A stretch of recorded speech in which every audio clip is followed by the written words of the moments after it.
Kevin's still pissed about the drone, so he sent me down to Tactical Distributors. I'm like the intern janitor or something.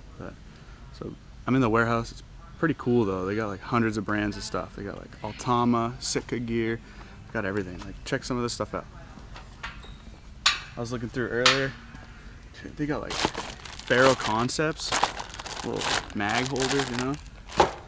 This one was cool. They got Solomon. So like Solomons are normally pretty expensive, but tacticaldistributors.com, Unpossible 15 gets you 15% off. It's not expensive anymore.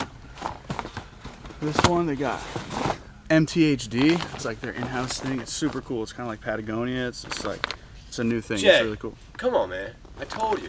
You want me to call Kevin? No.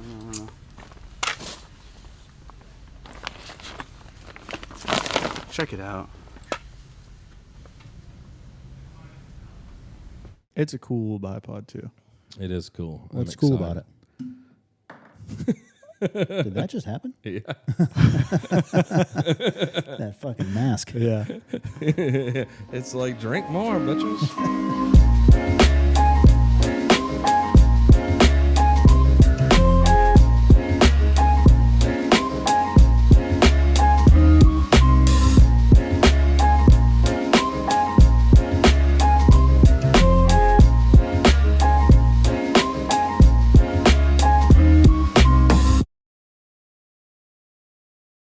You know who I can't get off my mind today? Today? Tom Smith. It's I don't know why. Yeah, because he's sitting right in front of you. Look right in at front these shirts he sent us. Tom Smith action. So he's a butterfly on your shirt, huh? Is that what it is? Yep. Oh yeah, that's sweet. And he's just a sweet little flower on this one. So thank you, Tom. Yeah, we love Tom. All right. So, hey, we got this. Did you know The Rock, Dwayne Johnson, has his own tequila now? I did not know that. Uh-huh. And Ivanka's nephew gave me this bottle when we went to New York to see him. What doesn't that dude do? I don't know. Fit into a size small T-shirt. Yeah, that's true. What's new with you? Not necessarily new, but I learned a new fact today. Is it about oranges? No, I can't. I said I would reveal that, but I can't reveal it at this point. All right. No, I learned that there's an alleged origin of handshakes. So like people are saying that the origin of a handshake was to show that you were unarmed, and the like shaking part, the up and down. Get it out of your sleeve. Exactly. Yeah. If you had a weapon that was hidden, it should fall out at that point. A little derringer. I don't know if that's true, but that's a great story. I don't know if it's true. I either, hope but it's true. Yeah, I think That's it's pretty cool. Like, hey, I'm unarmed. I mean, other theories are like, oh, it shows a bond between What about whatever. the left hand? Well, I think it was presumed that everyone was right-handed. It's right-handed. Right-handed or wrong-handed, you know. Mm-hmm. I like it, and I'm going to go with that one. I think it's cool. It's a fact. What about you? You learn anything interesting today? Not yet. Not yet. You're going to learn some shit because I'm about to drop some knowledge. Oh, yeah. I think one of the most underrated arts is storytelling. Like people who know how to tell a story. Yep. Yeah, it's just so incredible.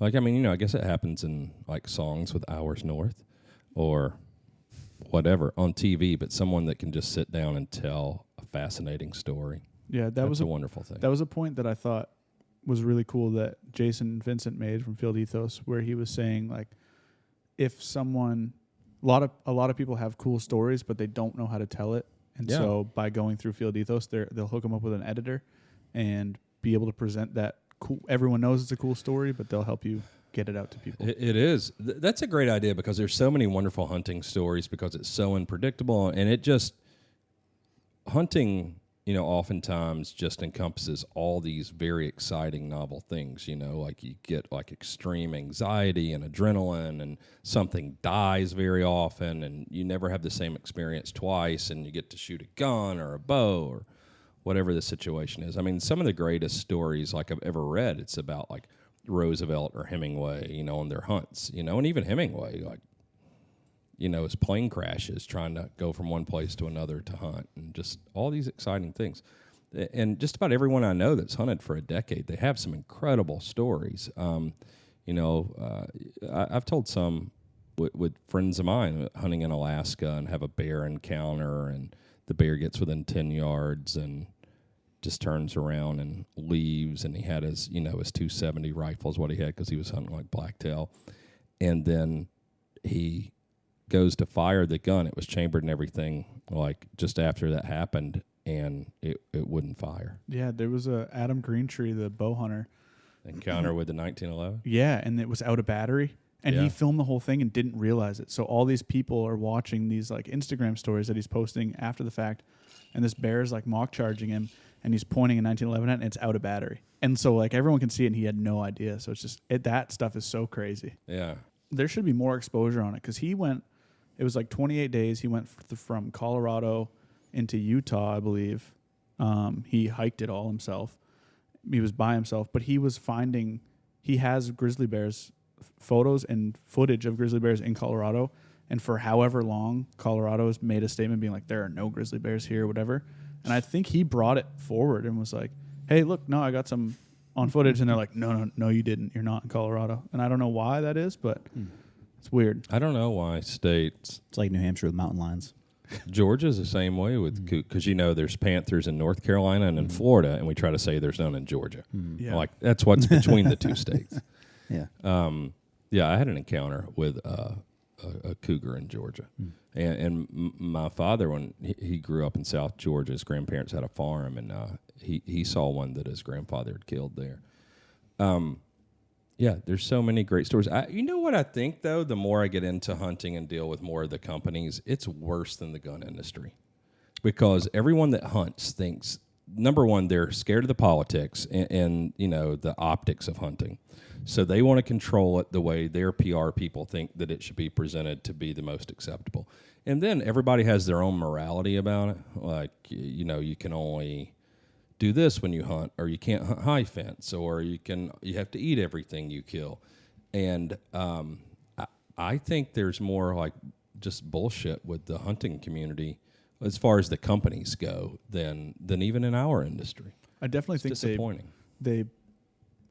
The hunting companies themselves, as well as the media companies that portray hunting, I think that they put hunters in a strange light, like super redneck. They want to get, a lot of the companies want to get TV spots, and so it has to fit into a certain category.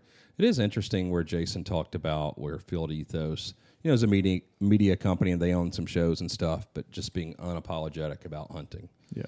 And I really like that. But I think you end up ruling out a lot of, depends on what you want with your company, but you end up not being able to get corporate sponsors with that kind of attitude. Yeah. Well, interesting.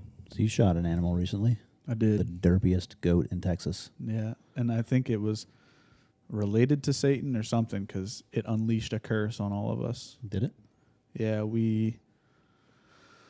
a bunch of footage. I was just listening to the last one. Well, so I'm editing the one now, or giving my comments to Thomas on the one that's going to post this week. And you talk about how you killed Satan by shooting that goat. So I guess you things already have talked changed. about this. Well, He did. Well, yeah, He did. no. So I think You should watch our podcast. I thought it was Satan. Maybe. Maybe it's related to Satan. I don't know because I saw the one. It was either you or Ivanka shot it, the black one. Like I thought that might have been Satan. So this might have been a cousin, whatever. But yeah, a lot of our footage got jacked, so we don't have a lot of footage. I think that's hallucinogens myself, but Maybe. I don't know. No. So yeah, I talked about a lot of the footage that we got on the trip, and the gentleman who got it, his car got broken into in Los Angeles while he was on a job, and a lot of that footage is gone. And then also there was just so there's no footage of you shooting this now. just pictures. Yeah. I smell bullshit. Yeah, I'm suspicious. There's plenty of photos. Yeah, I got eyewitnesses. I've seen Thomas Photoshop. That's true. He always covers for his buddy Jay. Thomas, do you remember? Because I don't even know if you'll be more honest because Jay's here. What did I ask for you guys if you're going to Texas? To get footage, yeah, we have footage. And what we have is no footage. No, we have footage. Can we you just show don't me? have the. I can't currently. No. There's No. been some online already. Yeah, but there's not the 5K red camera footage of like you're seeing the vapor trail and the ripple when I blast it in the back of the head and like any of that. Super ethical hunt. I know what Lee Harvey Oswald felt like, allegedly. I think. Well, they didn't lose his footage because I've seen that fucking The video. Zapruder film? I was waiting for mine, yeah. I was so excited, but We got something. Cue yeah. We got tons marketing of stuff. department of disappointment. Maybe I guess you gotta drag me along, watch me shoot things. Then next time you can film it. If we didn't spend it all on innovation. Yeah. Yeah, you think he's going to kill something with a fucking slingshot? No, I used a minifix, by the way. It was dope. The gun's cool. We'll never know because I will never get to see the video. There's pictures. Okay, I'll shoot something in front of you next time. And you can film it with your phone. And then Well, you can, see, why didn't Colin film it with his phone just in case? A backup. he was taking pictures. You fucking rookies. He You was gotta, taking photos. There were like 10 people on. And we have I was no in the truck, by video. the way. I'm sure we do. I don't have it yet. Everyone's dumping all their files into a Dropbox. So allegedly, when is this happening? We have a date. This is like dealing with my son. Take This out is the like a fucking garbage. Sasquatch sighting. Yeah. We got the footage. No dates. We can go on a date if you want. We have a date. I just don't know when it is. I don't know. You're gonna have to. I'll show I'm you how sure to the kill some footage stuff. will turn up. The cops will do their job. Yeah, I have full faith that LAPD wasn't like, sucks for that guy. Mm-hmm. But the thing is we know. They'll be like, "Hey, we didn't find your cameras or your expensive gear, but here's your memory cards." Yeah, but you know, like whoever stole those, as soon as they try to put it in their computer, Yeah. their computer is blowing up. Yeah. So they threw it all out the window for sure. Like they. Because the file size or what? Well, I just feel like the bag that they stole, there was another camera in there. There was a laptop. They saw some memory cards and were like, "See ya." I doubt they kept. I don't know if I were in LA, I would be like, this could. Who knows? This could be, I'd take the pictures, Britney sell them as Spears. my own. Could be, yeah. Kevin Federline stole all of our footage, and I'm gonna get it back You are? with a minifix. Sounds like you just threatened that guy. No, I was gonna trade the footage for a minifix. So he's stealing a gun, basically. California compliant. Soul story suspect. Yeah. Well, either way, it was cool. We killed some stuff. I'll kill more stuff on my own time and get footage and show you, and you'd be like, "Man, that was really cool." I'll hold my breath. So what do we got here? The lower to the very first original Ghetto Honey Badger. Blaster. Oh, Ghetto Blaster. You're an idiot. Idiot. Yeah. That's, That's broken. well, yeah, it's all broken. So these were, it's a Noveski lower, had some Knights armament trigger and selector and mag release. These were MP7 rails that we cut off, 3D printed the stock and stock base and everything, and grip, which you see, that looks a whole lot like that Reptilia grip. looks familiar. Because Eric at Reptilia did this grip for us when he and Ethan did most of the work on the Honey Badger. So that's it. So that was the original one. So it's cool. It's what got it all started. We just machined the little buffer tube and everything. Did you do uppers first? Like when you were doing the 300 Yeah. blackout stuff, you did Yeah, uppers 300 first? Blackout, it started with uppers for the 416. Okay. So they were impingement, just mil spec uppers. They had forward assist. We started with 9-inch. They were 1 and 7, and we did a 12.5 inch. We're using Knights armament rails. We did the carriers, which were probably like DPMS or something at the time. That was mil spec. I think that was everything that was on it. 51 tooth flash hiders, because that's the silencers. And the mounting system that was being used by the Navy, and then we did this for the Army. Yeah, so here's the new one.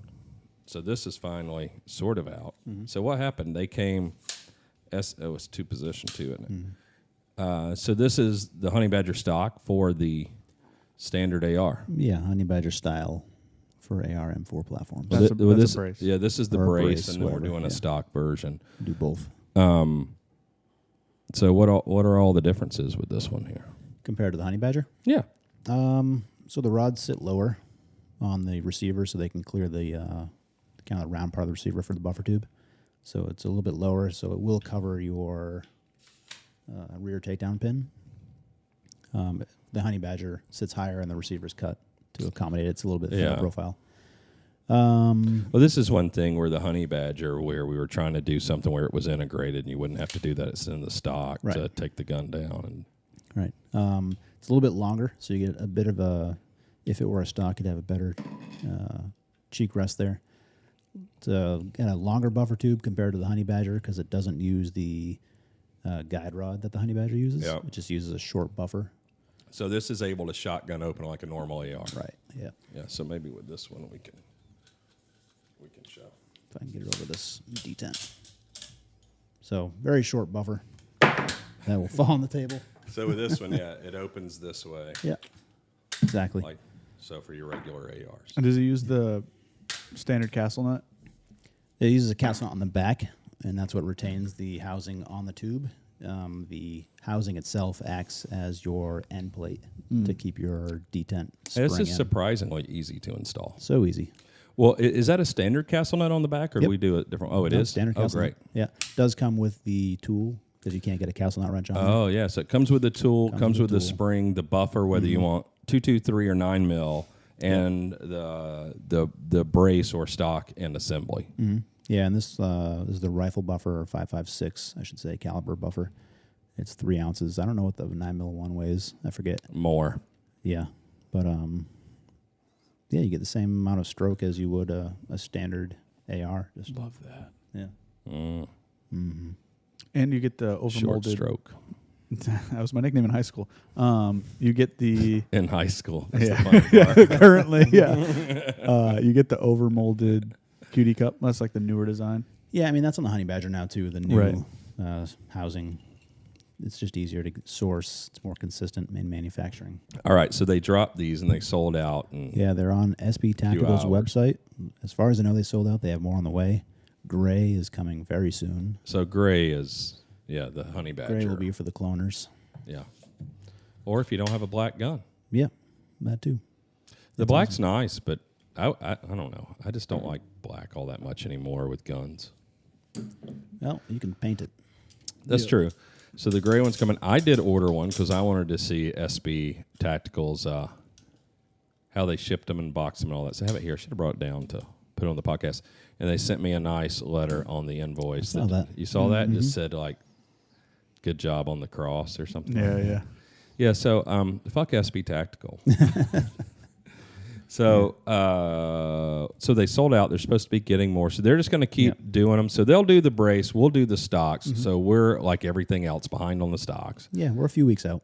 And so we'll drop the... Actually, when's this coming out? They might be available at the time of... So the stocks will be available on our site. The braces, that's their thing. Yep.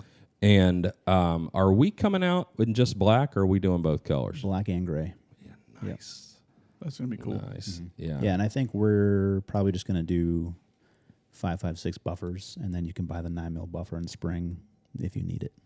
That way we don't have to deal with the ratio or multiple SKUs and stuff. I don't know. Yeah, I think that seems to work well for us. A lot can change in the next couple weeks. It's also true. Yeah, these are nice. Yeah, they're cool. And I mean, you said it, but like it's longer. So the people that complain about the honey badger hurting their face. You mean Yes. Yeah. the housing? Exactly. I mean, when it's strapped to your forearm, though, it doesn't matter. right. Yeah. It doesn't hurt your face at all. Right. Because your face isn't near it. But for the Right. stock The version. stock is longer. Oh, sure, yeah. Yeah, and everything is smoother and all now. I mean, the guns just keep getting better. The products keep getting better. Yeah, I like it being the QD cup being molded into. Although some people don't like it because you don't get that big copper looking color now. Yeah. But those housings in general, like even the ones on the honey badger, the actual rails themselves are so much tighter and more like they're great. Nobody likes a wobbly brace, huh? I meant on the stocks. That guy posted that. Yeah. And everything, and then I just online, and it's like, so I posted my MP5, and the guy's like, that's Pakistani, that's not German. The German ones don't move, and it's like, dude, I've had this 27 years, and see this little code on here, that means it's German. So, people are idiots, but we're trying to get better constantly at everything. Yeah. And some of the stuff, it just doesn't make sense. Like if you want this type of arm brace or stock, there is compromise. One thing I love about this over, like Maxim Defense has been, riding the honey badger's dick for a while. their stock assembly, this whole assembly, I think weighs about half what theirs does. At least. Which is super nice. And I saw one of their guys say, well, ours is combat. I don't know, some of that like dead air, like full auto rated bullshit. Yeah, combat it's like rated or something. and it's like, I have never seen a honey badger stock broken at our place, ever. Like it passed drop. I mean, you don't have to make it out of steel and really heavy if you have real engineers. Mm-hmm. So we're gonna make enough money to buy some Jay and Kevin shirts that we'll send to Tom. Yep. Put you in one, Adam. I will not wear that. I want to be the butterfly. I'm gonna do all Adam's faces: his laughing, his not impressed, his angry. Three of those are the same. It's all the same. Yeah. They're all the same. I know. I'm gonna do those on there. So and I don't know what they'll be in the middle of. Maybe not a flower. Dragonfly. Ooh. Or like a praying mantis or something. I like Petunia. Petunia. Petunia's a flower. Yeah. We went Yeah. from bugs to flowers. Yeah, or a term of endearment for your bae. I don't know. It's a southern thing, I think. Is that what you call her? No. Petunia? No, my mom's cat's name is Petunia. Really? Yeah. Shout out We know Petunia. who's most important to her.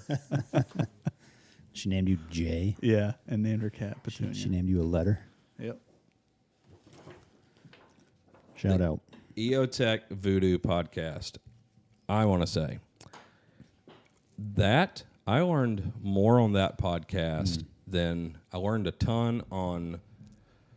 Well, I've learned a lot on a lot of them with Brett from Taurus or with Nate from Bagara.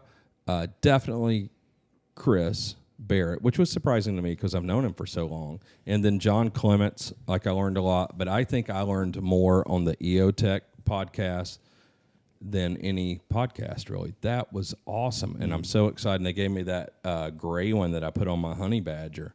And I'm in love with them all again. What did you guys think about that podcast and their new optics? Not only the holographic stuff, but the magnified stuff that they showed us and some of the other new things they're doing. Yeah, the new stuff's awesome. The old stuff's awesome. Now that I know more about it, I like it even more. Mm-hmm.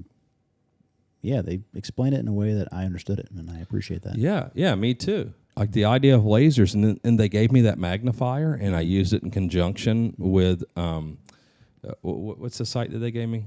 What The do you call it? EXPS? The what? The EXPS 3? EXP. PS? EXP. Do you know what that stands for? Nope. Okay, and 3. 3. So probably third generation, or is that third focal plane? No. I think it's third generation because, All right. yeah. So they gave me that. So I put the magnifier on and tried it. The dot does not get bigger. Right. And I mean, I guess I was just super ignorant to And that. I I don't just don't pay that understand much that attention. kind of still. I appreciate that it's a thing. Lasers. Yeah. Yeah, lasers. Yeah. So, I mean, I guess the idea is with the laser, is at any distance rather than projecting a dot onto a fixed. Yeah, it's just playing tricks in your eyes. It's flashing. Yeah. Has a really fast refresh rate. But I tried it and Yeah. they didn't lie. It's And awesome. That magnifier they gave you too is a newer generation where it's smaller. Oh, it is. It's still heavy as balls. Yeah. And that's, you got a 3 times. It's not. So the G33 that everyone knows is like a longer one. Mm-hmm. And their 5 power one is the same size as that. But their 3 and 4 are shorter like the one you have. Oh. So they have a 5 power one But it's long. that is long. I mean, it's the same size as the regular G33, which is pretty small. The length doesn't bother me as much as it gets heavy with both those. The magnified optics they showed us. Oh, Insane. And I like cannot wait. the prices they told us is Incredible. insane. What like, they say, like the it was the one $13.50 or something. the one that we were all excited about, he said they think it's going to be $13.99, and at that price, I mean get 3 of that's them. legitimately half the price of my Swarovski. That is not everything this one is. Right. Not to take away from Swarovski, they got some Yeah. shit nobody else has got. And I love it. But, I mean, it's affordable for everyone at that price. Yeah. Oh, my God. The weight was great. Did you tell me that Vortex has a line of lightweight, but they're higher-end scopes out or coming out? Like the 1 to 10 or any of their popular stuff? I don't think so. It wasn't you? I don't think so. I mean, I know about the higher end Vortexes are Yeah, they're the well regarded. HDs or Yeah, whatever. yeah, the They're razors. heavy, but They are heavy. somebody told me that at least the 1 to 10, there's a lightweight one out now. I haven't seen it. I don't know. I hope it's very interesting their story that they went from L3 now back to being owned by employees, and they're doing innovative stuff. Yeah, it seems very exciting for them. It's exciting for me. I was totally stoked on some of those new products. Yeah. 8.6 blackout. There's one sitting right next to you with a big old projectile. So I went this weekend. So I've shot 3 barrel links now, the 12.5, which I love, but with the fear of the arm brace situation. I don't mind SBRMI stuff, but it puts a crimp in our pimp, if you know what I'm saying there, Jay. Yes, sir. So we did an 8-inch, which I shot, and that's little. And Ethan loaded me up some 8-inch specific ammo. So with supersonic, doesn't really make that big of a difference. You could use maybe a different powder for less muzzle flash. But with subsonic, trying to push as much velocity as we can. And, if you do that for 8-inch, then it's going to be supersonic in 12.5 or 16. So you really need it kind of catered to the barrel length. Anyway, I took 16-inch for the first time this weekend. So a lot of things. So I went to Griffin and Howe in New Jersey, of all places. Yeah. So Peter Kellogg is the owner of Hudson Farms in Griffin Howe, and he is a Wall Street guy from the 80s and 90s that made billions of dollars and loves guns and shooting. And they've got an awesome store, and that's where they hand-build all the Griffin and Howe stuff, do the engraving, do the repairs on other guns, just all kinds of insane stuff. Their store is insane. They've got shotguns and double rifles that are anywhere from $5,000 to $250,000. So just like amazing, handcrafted, everything built by hand, a stock with 200 hours in it with hand carving. I mean, just insane stuff. But they have some ranges where a buddy, Mike Murphy, who was here, who we did a podcast with, who went on the hunt in Africa with us. So I went up there, and for a couple of days, he trained me and Ivanka on some shooting. And then Mike and I took about half a day and did had their 900-meter range, and they've got targets probably every 25 meters. It's an awesome range. And if you want to go there, like he'll train you up to go on a hunt, which was cool because they have all these life-size animal silhouettes of everything from zebra, Cape buffalo, lions, grizzly bear, black bear, fox, coyote, wolf, white-tailed deer, just everything on the range, and then standard targets as well. And all sizes. I mean, there must be 300 pieces of steel in the 900-meter range. But are they all at unknown distances, or? Yeah. Well, there's nothing marked. So kind of the idea, it was pretty cool because like as Ivanka gets really into, she's super into shooting, and so she's learning, and she's got really into the long range stuff because she's had access to it some. But she likes shooting anything. I mean, to the point where it was so cute, it was almost like taking one of my kids when they were like 7 years old. Like, she was so excited and so impatient. I had to tell her, like, we're going to slow it down a little bit, and like we're going to try to work on a couple of things because, she can shoot. When we were out, I mean, Thomas just posted the video. We're out in Wyoming. She can shoot the honey badger like offhand at 150 meters. Her form's really good too. Like, you see a lot of newer shooters, and you're just like, whew, you look at them like, there's a couple things, and her form's really good. Like, she's hitting stuff, and she's reaching the limits of my knowledge, I think. And then, with the dynamics of a relationship, you get to a point with certain things where maybe she didn't want to hear it from me, or I don't say it in a way that maybe I should. So it was really good with Mike having far more knowledge than me. So he taught her for about half a day, and then the other half of that day, she on her own with the Applied Ballistics app. And shout out to Leica for sending me their new rangefinder. They're called what does that say on the side? 3200.com or something. No, there's a name. No, there's a G word or something. Let me see it. Reflective. There is a G word. Geovid3200.com. So, Geovid? Geovid. Leica, so whatever. Change it. So that is a silly name. But, I mean, these are big, but I tell you, the refresh rate and the processor on this laser, it is so fast compared to, and I love my Swarovski. Well, I gave them to my guide, but I love them. This is so fast. And these are programmable. So these are programmed for my 16-inch and her 16-inch 6.5 using 143 ELDX. So now we use the both because we'll hunt together. So we have one. But it's got everything. Like It's giving you compensation on there? Yeah, compensation. Wow. So it gives us our hold. It gives you compensation for if you're high angle up or down, all the stuff. Those things were incredible. So it was pretty cool. So he worked with her on, just everything from like breathing techniques to positioning to supporting the gun to IDing the targets, using the rangefinder, using the Applied Ballistics app.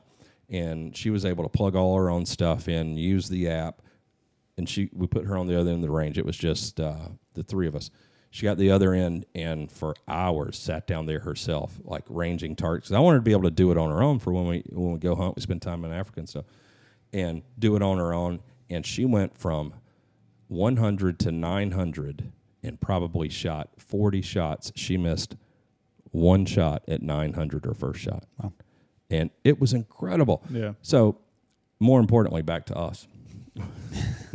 No. So she's doing awesome. So I can't wait to see like her go to Africa and see what she does. It's cool that those skills are as transferable as they are based on, like, we know that Mike is a good instructor. Oh yeah, he was awesome. For him to be able to pass that knowledge on and her to apply it immediately is really cool. He is far better suited to be an instructor than I am. But yeah, she did great. And anyway, back to 8.6. So Mike and I spent the day, and I loved it because he did most of the shooting because he was excited about 8.6, and we shot a bunch of subsonic and a bunch of supersonic through the 16-inch barrel. And I was trying to get a feel for a lot of things there. Ethan loaded us up a lot of ammo. I had 4 different loads there. But we shot out to 900, and 8.6 supersonic is legitimate 600-meter killing cartridge. And it was so fun. But one thing we did find, the Applied Ballistics app, like the ballistic coefficient is changing as the bullet slows down, and with the more range, it can't calculate correctly the 1 and 3. Because we went in, used the app the way it's supposed to be used. And there's a couple ways you can use it. If you have your muzzle velocity, which we had a chronograph there, but Mike trying to teach us both everything about the app that he knew, and using the Kestrel as a backup or a different tool for certain situations, and having all our info in that. But when, on there, let's say you go and you configure your gun, your barrel length, your barrel twist, your muzzle velocity, if you know it. If you don't, no big deal.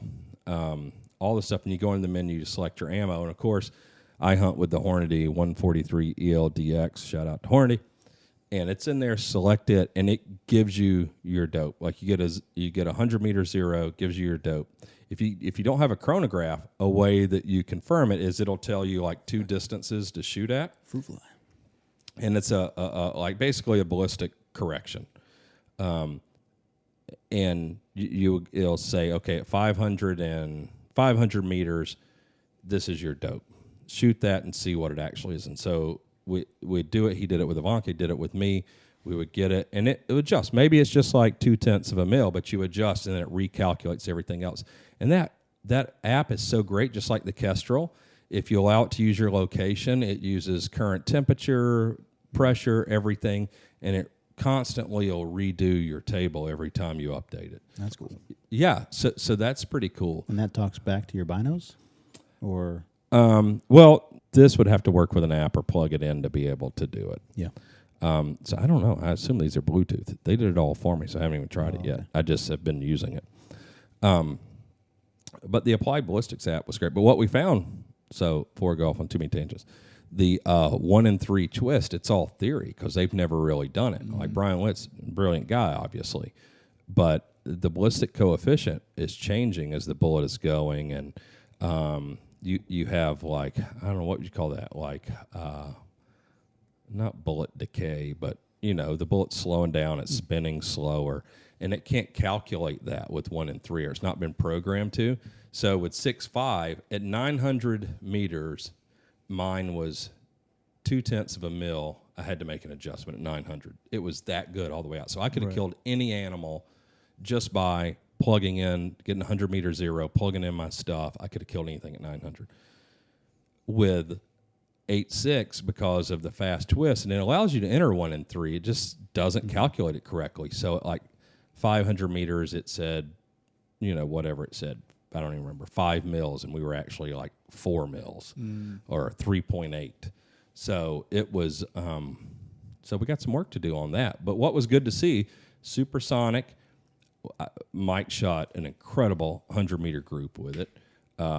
We were able to get on at every distance. We went every 100 after that out to 600 and confident with that. So I'm excited about a 16-inch, and we're getting 2,500, maybe almost 2,600 feet a second with the 660 grain Barnes bullet supersonic. I have a 16-inch barrel. There is nothing you can't kill with that. So that's pretty exciting. And it's quiet. The 160 grain is easy to shoot. You feel the 210 a little more. And I would think, if you're inside 200 or 300 meters, the 210 is probably the ticket. Farther than that, maybe the 160s. I'm excited to go to Africa and shoot some stuff with the different bullets and see. What's a 168 308 shooting like a Match King? Muzzle velocity? Yeah. Out of a 16-inch barrel? Yeah. For comparison. I don't know. I'd have to look in my app. But I would say,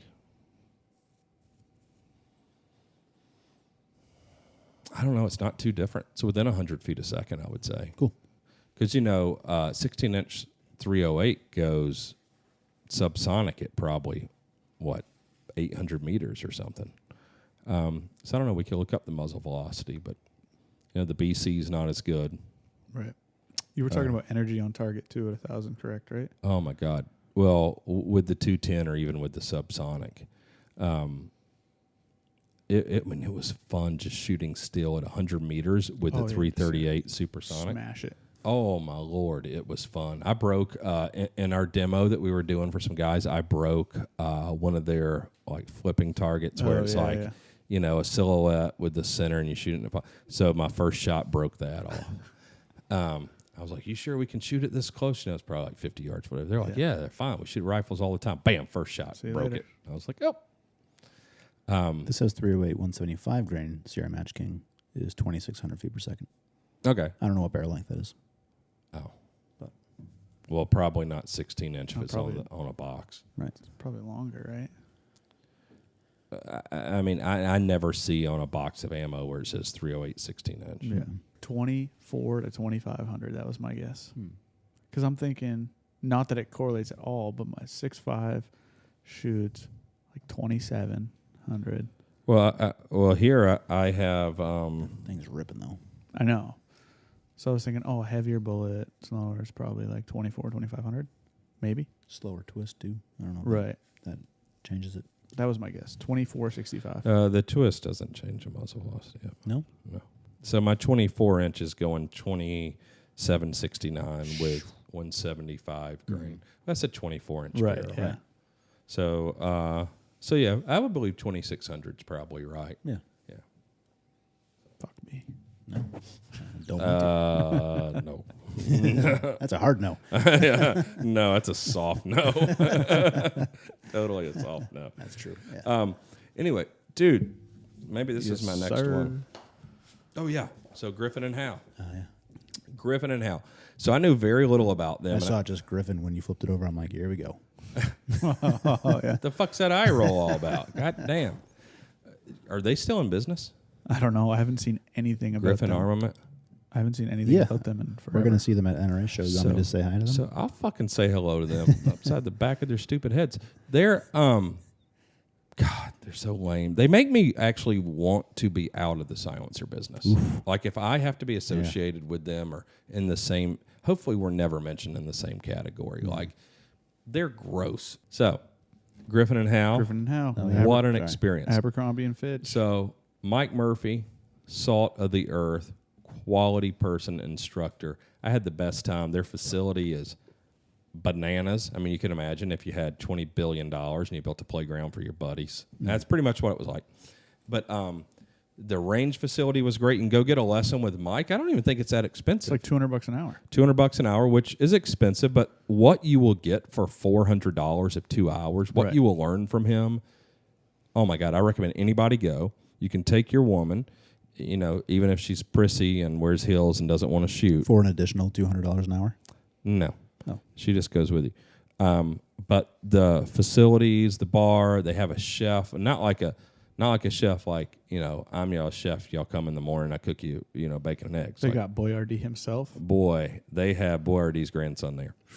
A little interesting tidbit with that. Chef Boyardee. So he became wealthy World War II doing the rations, and then Boyardee used that money commercially. Boyardee blew up.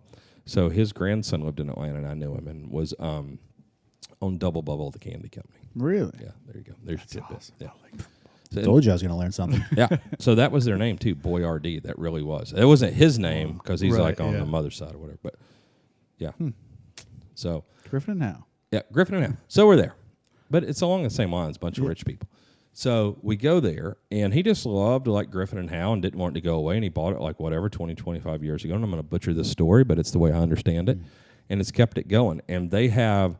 Like right now, their engraver and stock maker, which is two of the most impressive things I've ever seen them making guns.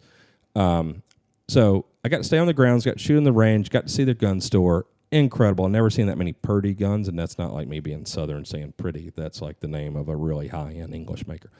The guns are hundreds of thousands of dollars a piece, and they probably had 30 of them. So I got to see all those. And then in a separate building is where they make all the guns and repair them and make the stocks and do all that kind of stuff.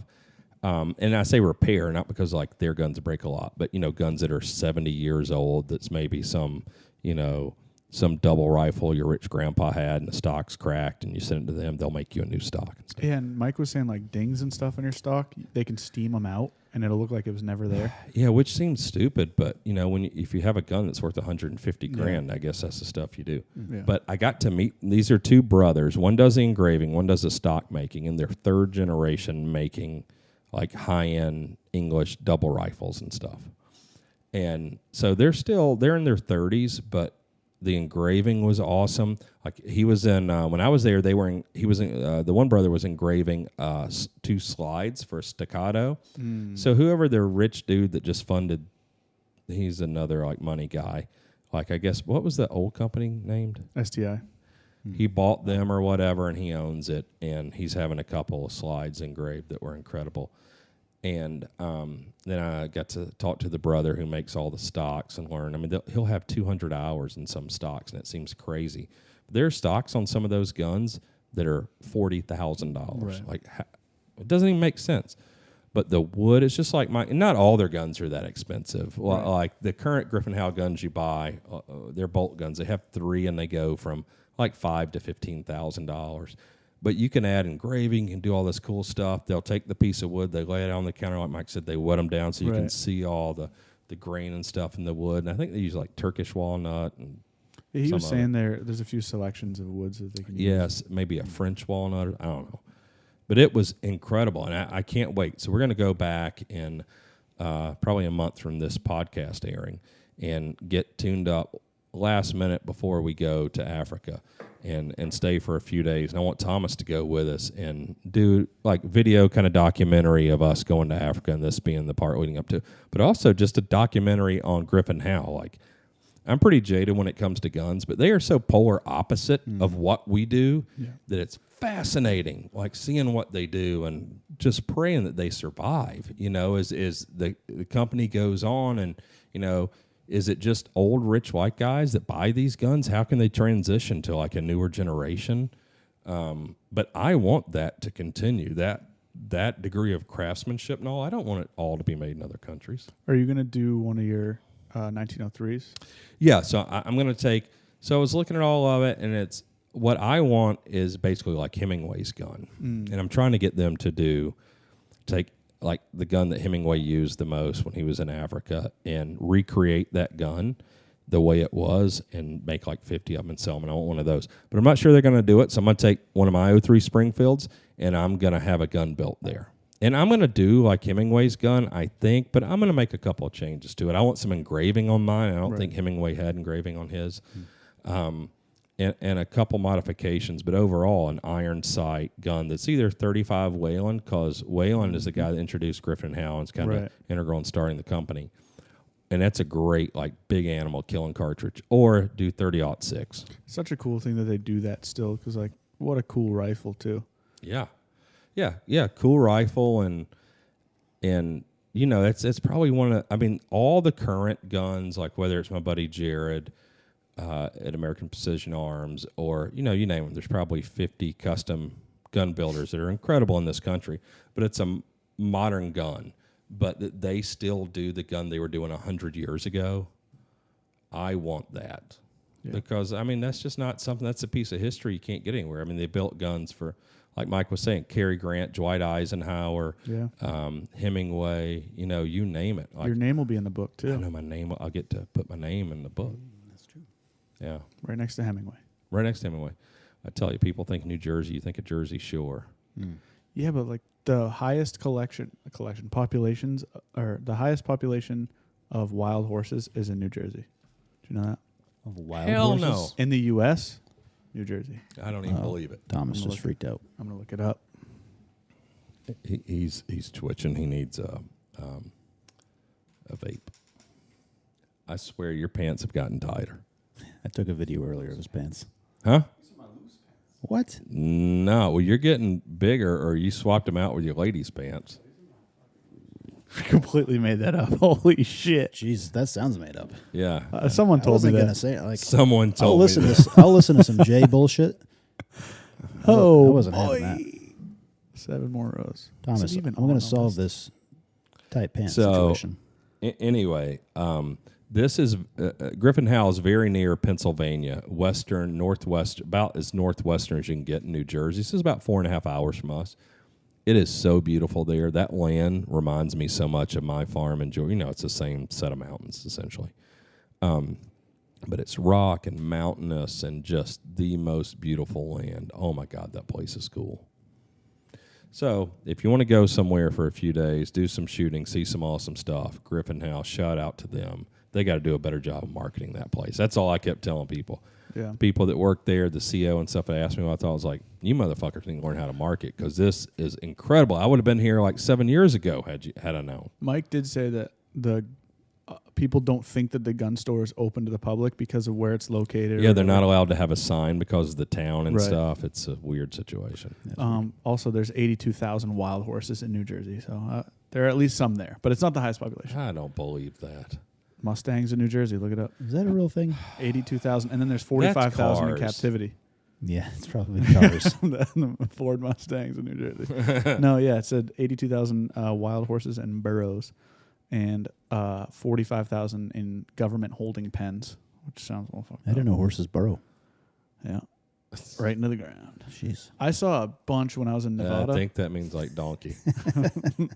I saw a bunch when I was in Or mule. Nevada when I was on my motorcycle trip, and they'll just like run next to your, like we're riding down the they're just running next to the bikes. Nevada, Arizona, Utah. I would believe some of those things. I am Yeah. totally not buying your New Jersey stuff. 82,000. So I'm asking the internet. Earlier, I took a video of him playing the guitar and standing up. And I zoomed in on his pants just to be funny. And now, I did see when you turned around, your little booty, there's some sag there in these pants. Yeah, there's loose pants. The guy live. I like your pants. Have faith in your friends. Yeah, he does for some reason. Don't blame him. the polo's out there. We'll find out. Those pants, he'll be swinging on it. Yep. You know what I saw today all together and got to play with? I also saw that The yesterday. old kickstand. The old kickstand. The old kickstand. What do you think about that name? It's cool. I like it. It's a cool name. It's a cool one. And it's a cool bipod. That's probably the easiest name we've come up with for a product. Yeah. Yeah. Kickstand. Well, Brian just, I don't know, he came to me and said, we should call it this. I was like, that's a great name. It's a great name. Discussion over. It's a cool bipod, too. It is cool. What's I'm cool excited. about it? Did that just happen? Yeah. That fucking mask. Yeah. It's like, drink more, bitches. I hear you. Got to go get some ice. That's the intro. So what's cool about it? So it's super light. Yeah. There's no external buttons to move things around, like to adjust from 180 So to fewer 45 to parts, 90. fewer weight, fewer rattles. Right. If there's no buttons, how do you do it? You pull Hmm. and go wherever you want. Mhm. Also, there's an infinite amount of height adjustment. Basically, you can there is and there is not, but To a certain point. There's no. limits. It doesn't click into a detent or Right. anything. So there's way more adjustment than I think So even it people will adjusts realize. like a trekking pole. Yes. and Yep. Twist extend and shout. Yep. And Tighten shout. it and shout. Yep. Yeah, I loved it. I was very excited. Mhm. I was very excited. I like I it. was very excited by the lack of shit to pinch you, snag on stuff, and rattle. Yep. There's just Yeah. none of that. Today it does not rattle, which is cool. Yeah. Yeah, considering the it's final- like the bullshit prototype, Yeah. no Yeah. rattle. Right. And even the prototype is strong. It is It's what? strong. I hear you. Yeah. Orange. Yep. It's strong. So I mean, that alone, it's cool. Like, I know people like the Magpul bipods a lot and stuff, and I'm sure They they're do? fine. But I mean, I like Magpul. I don't think their bipod's one of their finer products. not They just my hit a favorite. price point. To me, it's kind of the SB Tactical. You got to hit the price point. Your Yeah. customer. Who likes Magpul's bipod? I saw a few guys in Texas, Hmm. some pretty popular people. The young folk at them. I Yeah. guess. They're super easy to get, and they I they mean, do it's the cheap. trick. It's but half, it's half They the are price of everything readily else. available. yeah, and they do the trick. It's not, but I don't. They're not claiming to be the greatest. Mm-hmm. They do the trick. But this one's like it for being how light it is. I think people are nervous that it can't be durable. Well, I don't know about durability. The Magpul one is rattly and heavy. And Do you think the Atlas is overrated? I like it a lot. Okay. I did think it was overrated, but now I see the like Accutac ones or whatever. what's Accutech? It's another bipod brand, and I think those are overrated. Okay.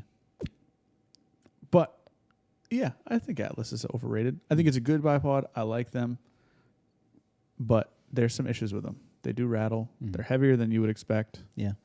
Um, Well, I think the Harris is lighter than you think. yes, but it looks like lawn furniture. Sure. Yeah, it looks heavy. But it, Yeah, the Harris and the Atlas, I think, weigh about the same. Yeah. Yeah. I think the Harris is superior, Mm-hmm. but I don't like using it on the gun because it's rattly and or not rattly. I don't like using the Harris on the gun on our gun because it's big and it looks Right. ugly. So that's like it goes against Q altogether. But it is, I don't. But it's what Ivanka's got on her gun. I've got That's one the on- one I've she got one on likes. my fix. When I put mine on, it's the Atlas, but it's rattly, it's heavy. It's not spring as, loaded. yeah. The Harris being spring loaded is cool. Yeah, the extension, just the button. Yeah. So there's a lot of cool stuff on the Harris, but I mean, he was way ahead of its time. Yeah. I mean, I hate to admit it, and he did a lot of cool things. Like there's a lot of parts that are stamped and all that, and that thing should weigh more, but it is still very heavy. I mean, the cool thing about ours, it's slim, no snaggy, no rattly, and it weighs half what those weigh. Yeah. Those should be the bullet points on the cell sheet. No snaggy, no rattly. Yeah, the one bipod that I like, Griffin and Hal uses Mike had on his gun. I think it's the Spartan one where you keep it like your stuff. You have a little socket in the gun. You stick it in there when you need to use it. That was cool. I like that. He uses a magnet, but the fast, well, it's just stealing a magnet in the thing. But you don't have to have it on your gun all the time because that's the problem I run into is because the Atlas and the Harris are big. I don't use it a ton when I hunt, and I don't want it on my gun all the time. But I also don't want to have some stupid throw lever and all the 1913 stuff and more weight and more snaggy stuff. It's a tough one. There's not a perfect bipod solution. I think the kickstand by Q for my use is the best thing I've seen by a fair amount, and I'm excited about it. But I don't hate that Spartan one. It's pretty No, cool. that I one was was cool. pleasantly surprised. Yeah. Yeah, Yeah. and it's cool the kind of the forethought they had of that. They had to put that basically they just replaced a sling swivel and put that little magnet in there. Like that was cool. Well, I mean, it is bigger. You got to like drill into the stock, Right. but like, I don't care. Who cares? You have to drill a hole in the stock. Yeah. Like, If you're already paying for that gun, who cares? Like Well, and it's not just in Griffin and Howe, but I think you can put it into any stock you've got. But I do like the idea. You know, when I told the story of Mike having his binos and he had his rangefinder and his phone, and he had in this pocket he had his Spartan bipod when he been over to help me with the zebra, and his phone fell in the zebra dookie. But his bipod stayed in there. Yeah. But he would just pull it out and use it when he was shooting from the bipod. And Yeah, I don't know. I think it's pretty slick, but you got to have a separate thing with you, and you know the bipod won't fold, so you don't have the ability to have it on the gun really if you're stalking with it or hiking with it or whatever. Yeah. So there is no perfect solution so far that I've seen, honestly. No. You know, one that I really love is I've got a Steyr Scout, and the bipod is like the forend. Yeah. And, you know, it's the bare minimum bipod, too, and it breaks down and is the forend of your gun. Some of the old SIG rifles, the Swiss ones, had it in the handguard. That's cool. You know, those actually at Advanced Armament 20 years ago started designing one for the M4 when, like, the, what do you call those, like, quad rails came out. And it was based on a SIG rifle I had, and the legs would fold into that, the handguard. into the void between the 1913s. So that's kind of like the Galeals did the same thing, and like the The Galeal's big and heavy though, because that would be like it had like a barbed wire cutter shit in it and all. But the SIG one was good, I thought too. Was that on the 500 series rifle? Yeah. Yeah. Yeah, it had a little lock at the top. God damn it. The one that bums me out, Little fruit flies attacking me. the one that bums me out, as much as I like Knights as a company, I don't like their bipod. I like it as much as I like the Atlas or the Harris. I think it was smart for them to release it. But you know what they did? They had a particular customer who's a long-time customer who spec'd exactly all those things. They'll sell every single commercial one they can make. Yeah, and it was like, was it $450, I was $500? gonna say some crazy amount of money. Yeah, people will buy it. Yeah. They can do no wrong, even if it's wrong. I think a lot of people don't realize a lot of the top or the points that were brought up about the bipods. Like I think everyone has just they get what they can get, or they know, oh, everyone uses Harris, I'll get that, and I don't think they really until now I don't think they really think about weight savings and no rattling. A lot of people probably don't use a bipod enough or in the way they were intended to be used to know if it's the right or wrong one. Yeah. Yeah, I think you're right. You got to have a lot of time on them, and I use a bipod a fair amount. But it is interesting. Like a Harris probably is $150. I'm guessing. Yeah, they're not crazy. 150, 170. 50. Like the Atlas is probably $250. The Spartan's probably $400. The Knights is probably $500. Like it's Really? Yeah. The Knights when it came out was $441 MSRP. I remember. So and I don't even know. I don't know if you can even really find them right now. So obviously. Resale price, but yeah, I think they made it for one customer. Yeah, probably. See if you can find them. But you know, I don't know, which is interesting where to price ours, because ours, you know, it's so interesting. People think a lot of times, well, it's very simple. It should be cheap. Well, it takes us 3 years to get to simple. Yeah, look at a Harris or whatever, and I mean a Harris is fairly simple, but you look at it and you're like, there's springs. There's all this. Oh my like, God, it's so complicated. I will say that.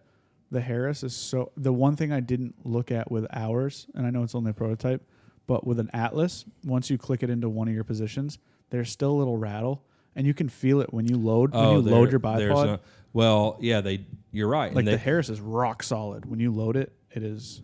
Well, when you fold the legs out, it's rock solid. Yeah. I mean, it's under tension by those springs, where the Atlas only has tension into where it locks in to the position. Up here, it's not on the leg, so I think that's a bad design. And ours, when you put it in position, the spring tension is wedging it into that position. So, I mean, it's just it's a difference in, you know, Todd McGee from Dead Air and Ethan Lassard. Right. Like, one's a real fucking engineer, and that's what you get is an engineered solution. That's something that I wouldn't have noticed until I started actively loading my bipod as much as I can. Like before, I would just throw a bipod on whatever on a surface and go for it. But now that if I have the opportunity to load it, I'm loading it. Well, once you load it, you can get movement out of stuff. But you just aren't. If it depends on your use. If you're sitting at a bench or you're prone doing the same shit every week, whatever. But for me, I use a bipod in like 10 different ways. Right. And it's not me trying. I mean, and this is one place where, as much as I think PRS. Those guys are like over the top sometimes.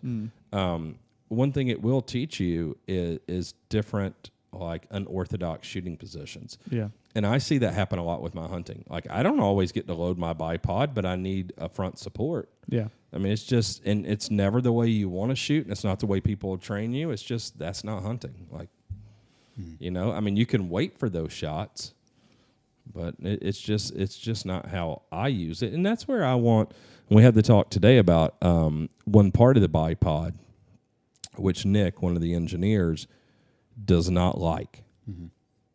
And it's kind of like he's the lead engineer on the fix. He didn't want a folding stock on it. But he had never seen one that wouldn't rattle and all and wasn't heavy or whatever. And, you know, and so I get all of us that actually shoot and hunt a lot over there and talking about it. It's like, you know, when Adam was there, and it's, you know, if you talk about, you know, cant or something, do you need to completely lock it out? Well, there are some cases where you would want that, but that's probably 1% of the time. And what are we trying to accomplish with our bipod? Like, let's not go down every rabbit hole. Like, this is a utility bipod. This is not a bench rest bipod.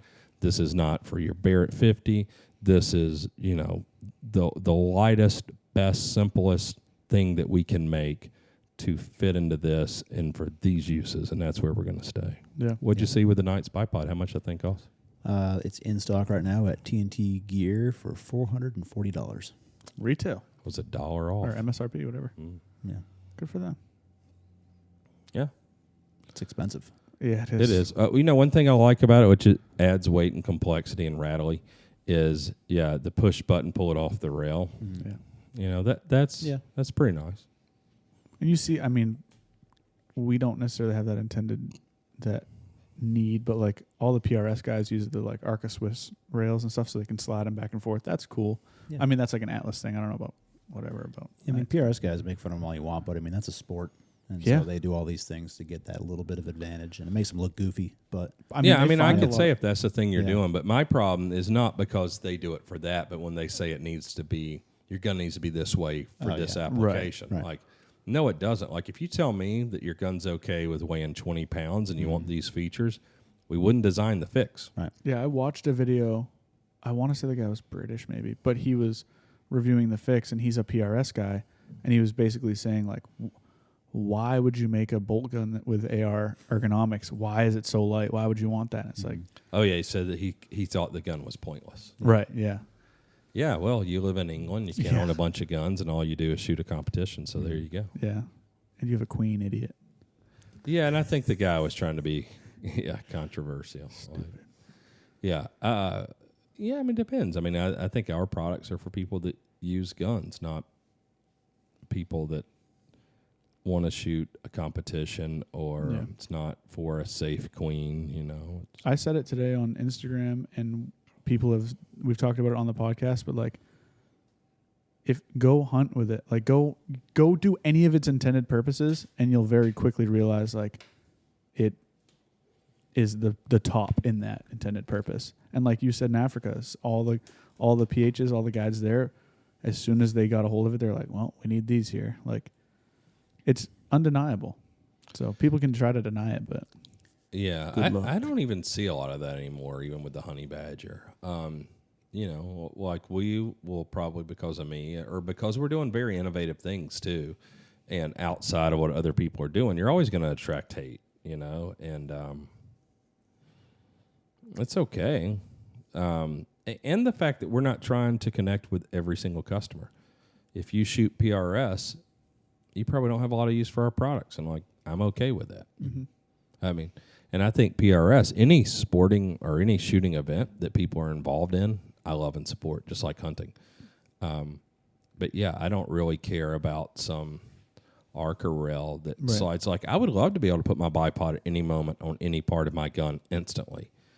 And I could do it, but I'm not willing to add weight or sacrifice strength or, you know, have something that's rattly.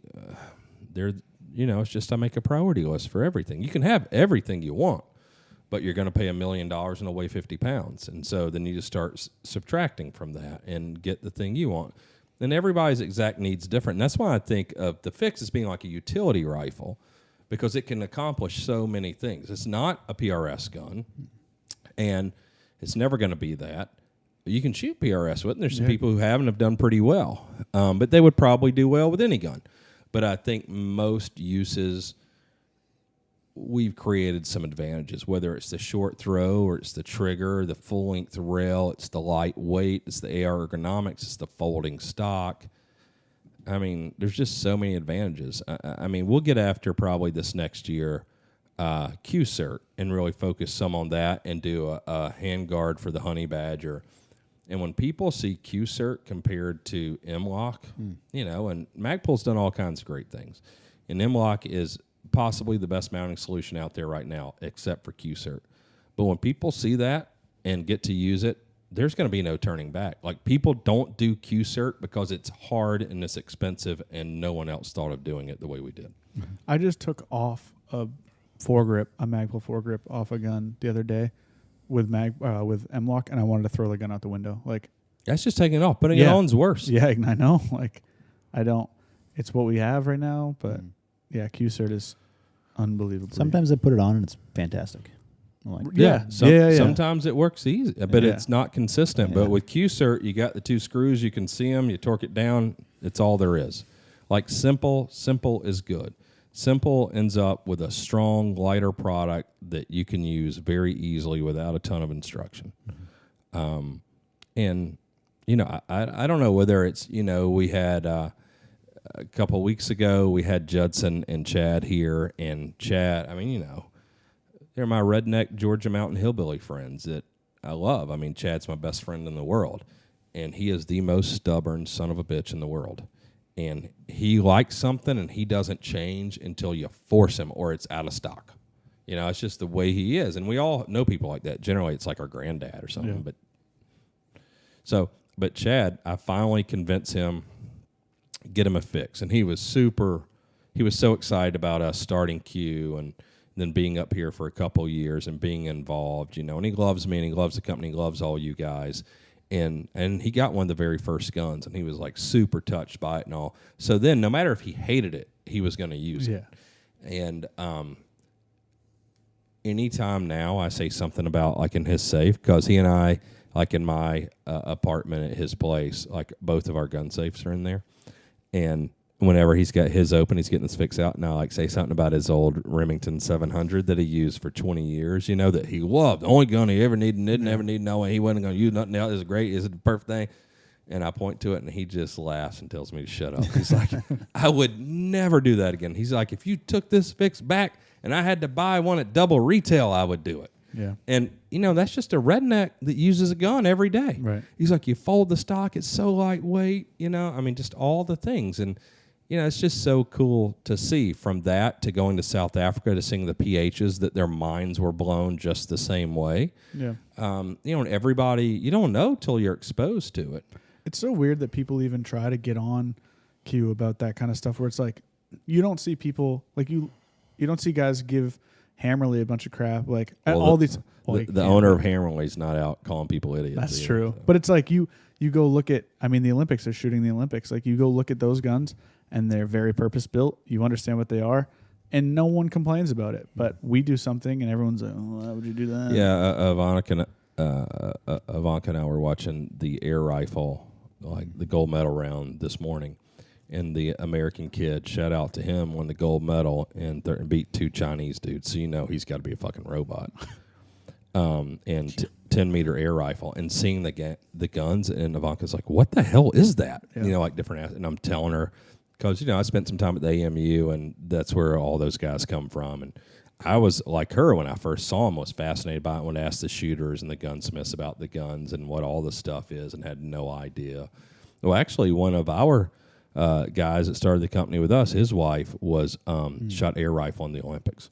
That's like the pistols too, the 22 pistols. It's like they wear a glove. It's a wooden block glove that they just put on their head. So watching that this morning, and the kid wins the gold medal, and he didn't even celebrate. He didn't even smile. He just turned around him and held his rifle up.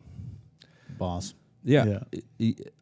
Just incredible dork. You know what I found out? What they said is he is a University of Kentucky mechanical engineering student. I instantly thought about reaching out to him. I mean, yeah. Okay, he's one of the best shooters in the world. He's got a gold medal. None of us have that. I mean, it'd be interesting to talk to him, but my God, no fucking emotion. He was totally. I mean, they must have given him like a double dose of Benadryl before he went out there. So, but so shout out USA. We've won several gold medals in shooting already. So man, I love the AMU. You know, when Aaron Hampton was here and he ran the AMU shoot team there for a decade or more, and we know a lot of those guys, and it's such a good thing to keep going here. A lot of that innovation. Anyway, they have their guns like the 22 and the air rifle. It's all kind of the same. They have all this weird shit on the gun, but that's just what the gun is for. Right. But yeah, I mean, I think we're a small company. I don't want to spend a ton on marketing, and we're doing new things that are innovative that we believe in, and we can either put it out there and not say anything and hope people catch on, or we put it out there and then tell other people they're stupid for not understanding why it's great. And I think it's the way to do it. What kind of criticism has the Fix gotten in recent years? Like, what's like a consistent thing that people are criticizing? Oh, well, I think originally it was just some of my personal haters criticizing the Fix, and they would say, "Oh, it's not accurate," or "Oh, it's..." I don't know, what else do people say? Oh, it's light. It doesn't take the right magazine. Oh, yeah. yeah, I think it needs to Yeah. take the longer Stupid. magazine, so the half of 1% of people who load ammo for it could load longer ammo. And like you got Hornady that makes 6.5 Creedmoor ammo that's sub half MOA ammo. Like, why the hell do? Yeah. I mean, people criticize the Q-Cert just because it's kind of proprietary, not a lot of accessories for it. Yeah, And they're all kind of just stupid criticisms. yeah, and I mean, and that's our fault. So we did an M-Lock handguard for it, and it's funny. It's got Nobody buys it. 37 less stainless steel parts in it, and the Q-Cert's still 2 ounces lighter. Yeah. Nobody buys it, but we got to do more parts. Other than that, I think. I mean, when you make an adjustable stock like that, it's never going to satisfy everybody. So Right. you get some criticism on that. It's just, I would say we've gotten far less criticism on our stock than SIG's gotten on their Yeah. stock. oh, now, yeah. Yeah. Well, ours But- came out a couple years prior. People complain about the stock being too thin because, like, the butt pad, Oh, yeah. which, like, just Cool. grow up. We did the big butt. Well, I mean, I agree. If you want to go shoot 50 rounds in a sitting Yeah. at a bench in 308 with a Yeah, it's gonna 6-pound, kick your 3 ass. ounce Yeah, gun, it lets Yeah. you know. get that big butt. Yeah. But for me, for hunting, if I got to shoot 2 or 3 shots, I'd rather have the standard butt. Yeah. So there's room for it, but there are things that we address with it all around. Like, so far, there's not an adjustable trigger, but we don't run a super light trigger. But the trigger, the way we've done it, is so crisp that it feels much lighter than it is most of the time. Yeah. So it's got a terrific trigger. Super safe. Safe. We put a lot of effort into drop. Like if you have a Remington 700, a typical common gun everybody's got, and you've got a 1 pound trigger, if you drop it, it's going off. That gun's not safe. Actually, fun fact about that. Is it like horses in New Jersey? This one I can attest to. If you say orange, I'm walking out of here. No. No, fun fact about the Remingtons, the footage that was on the national news or whatever when that was all going on, my dad and his SWAT team took that footage of the gun sitting on the back of just like the bed of a truck and no one near it and it just going off. Yeah. That is a fun fact. Shout out Dad. And Portland Police Department, not Portland, Oregon. No. Portland, Maine. Yeah, fuck those other guys. Portland, Idiots. Maine. It's cool. Portland, Maine's the OG Portland. Yeah, I think the biggest criticism for the Fix was just like any new technology or new item in any segment of any market. You get 3 different types of customers. You get early adopters, which we love them. Mm-hmm. And then you get like the research people. And then the skeptics by last, but they're the loudest ones in the beginning. Yeah, and for the people in the middle, there has to be some period of time. There's a duration where there has to be actual guns delivered. And Yeah, they want to see that's proven. And, yeah. Which I think all that's cool. I mean, our manufacturing capacity is limited, and we can't service everyone. And I'm more concerned with our quality and culture, and just, frankly, from my standpoint, quality of life of employees. And as long as we're growing and making money, that's all cool to me. But even as big as I would ever aspire to be, and I think we're the greatest in the world. I don't want to be the biggest in the world, but I'm fine with us making the most money. So I don't know. People are not going to like it because it's different. Yeah. Have you taken any of that criticism that people have given you and applied it to the product? If it's valid, sure. Yeah, I think when anybody has something valid, and there's stuff in testing that we can never discover until we ship a certain amount of product and other people find it. Like, we're just never going to find something, and we're constantly updating the guns, whether it's the Honey Badger trigger that's about to launch, or it's improvement to the stocks and arm braces, or the coatings, or anything. Heavy bolt lift. That Yeah. was a big criticism, and we've done a lot to address heavy bolt lift. Yeah. By updating the cocking pieces, the